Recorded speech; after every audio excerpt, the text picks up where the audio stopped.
ભાવનગર મહુવાના નવનીતભાઈ બાલધિયાના કેસમાં એસઆઈટી દ્વારા બંધ બારણે પૂછપરછ કરવામાં આવી હતી। ભાવનગર આઈજી ઓફિસ ખાતે નવનીતભાઈ બાલધિયાની એસઆઈટી ટીમે વિગતવાર પૂછપરછ કરી હતી તેમજ તેમનું નિવેદન પણ લેવામાં આવ્યું હતું।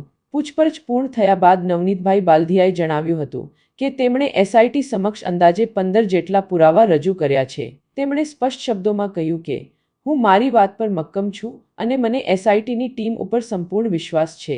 આ ઉપરાંત નવનીતભાઈ બાલધિયાએ વધુમાં જણાવ્યું હતું કે મારા કોળી સમાજમાંથી કોઈ પણ વ્યક્તિ મને પાછો વાળવા દબાણ કરશે તો પણ હું મારા નિર્ણયથી પાછો વળવાનો નથી। તેમના આ નિવેદનથી કેસને લઈને રાજકીય અને સામાજિક વર્તુળોમાં ચર્ચા તેજ બની છે।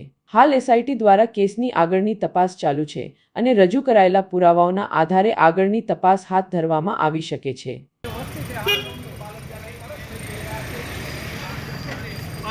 ભાવનગર રેન્જ આઈજી ખાતેથી જોઈ રહ્યા છો જે સીએચ મકવાણા છે બગદાણાનો પીઆઈ તે તેને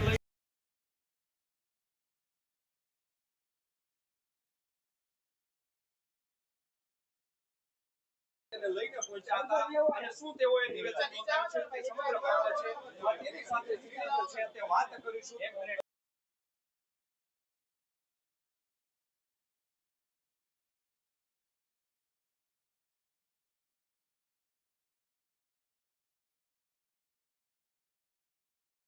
પૂછપરછ મારી છે કે મારે જે નિવેદનો દેવાના હતા, જે બાકી રહેલા મારા જે પ્રૂફ એને દેવાના હતા એસઆઈટી માં કે જે તપાસમાં કામ લાગે એવા મેં એ લોકોને એસઆઈટી ને પ્રૂફ રજૂ કર્યા છે, લેખિત કર્યું છે। જે કઈ મારે દેવાના હતા એ બધું આપ્યું છે। એમની કોણ છે હુમલા પાછળ ષડયંત્ર? હુમલા પાછળ જયરાજ જ છે ખુલ્લીન।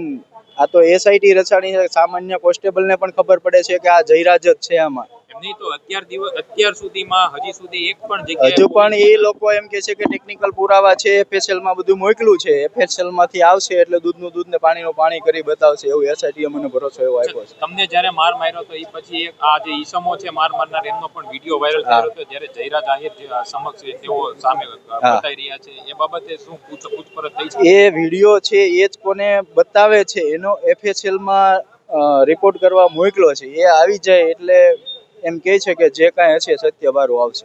એ તો આ બધો મુદ્દો ભટકાવવાનું સામેવાળાનું ષડયંત્ર છે, એવું કશું છે નહીં। જો તમારા કોળી સમાજમાંથી 15 ધારાસભ્ય અને 3 કેન્દ્રીય મંત્રીએ તમને લઈને રજૂઆત કરી છે મુખ્યમંત્રીને, પણ હજી સુધી તમે જે કહી રહ્યા છો એ દિશામાં તો એક પણ પુરાવા જયરાજ આહિર વિરુદ્ધ છે નહીં। એ તપાસ ચાલુ છે ટેકનિકલ રીતે એટલે થોડો ટાઈમ લાગે છે એવું કહે છે, બરોબર ને? જો યોગ્ય દિશામાં તપાસના મુખ્ય આરોપી સુધી નહીં પૂછે તો અમારો સમાજ ભેગો મળી, અમારા આગેવાનો ભેગા મળી અને મોટું સંમેલન કરશે। જો હમણાં સરપંચો અને બધાએ આગેવાનો મળી અને કીધું છે કે ભાઈ વહેલી તકે આનું નહીં ઓલું કાંઈ આવે તો બધાએ રાજીનામા આપી દે છે।